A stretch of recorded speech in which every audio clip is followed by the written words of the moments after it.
Hi అండి. మా అమ్మ చేసే గోంగూర పచ్చడి అంటే నాకు చాలా ఇష్టం. వేడివేడి అన్నంలో కొంచెం గోంగూర పచ్చడి నెయ్యి వేసుకుని తింటే ఎంత బాగుంటుందో. మీకు కూడా గోంగూర పచ్చడి అంటే ఇష్టమా? అయితే చేసే విధానం మీరు చూసేయండి.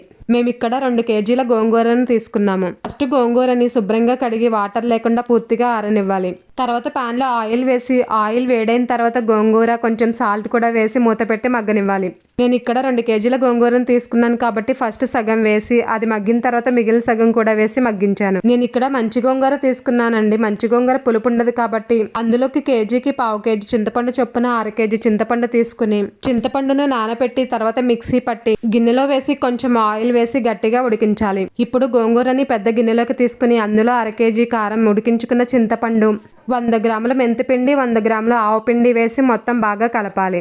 తర్వాత అందులో సరిపడా సాల్ట్ వేసి మొత్తం బాగా మిక్స్ చేసి ఇప్పుడు 1 లీటర్ వేరుశనగ నూనెను కొంచెం గోరువెచ్చగా వేడి చేసి తాలింపు కోసం కొంచెం తీసి మిగిలినంత పచ్చళ్ళలో పోసి కలపాలి.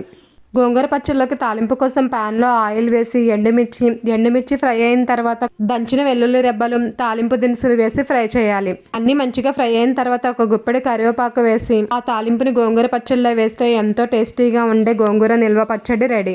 Thank you for watching.